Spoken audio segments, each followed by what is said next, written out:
তথাকথিত বুদ্ধিজীবী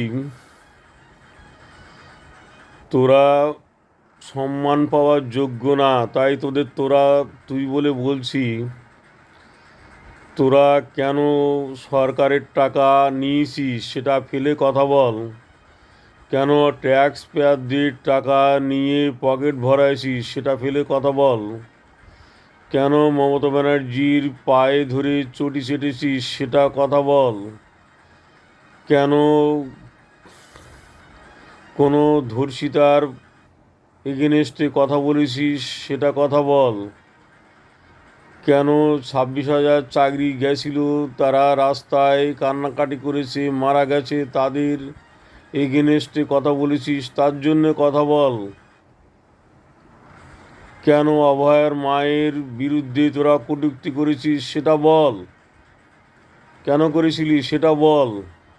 সরকারি টাকা, ট্যাক্স পেয়ারদের টাকা নিতে খুব ভালো লাগে তাই না? টাকা ফেলে কথা বল।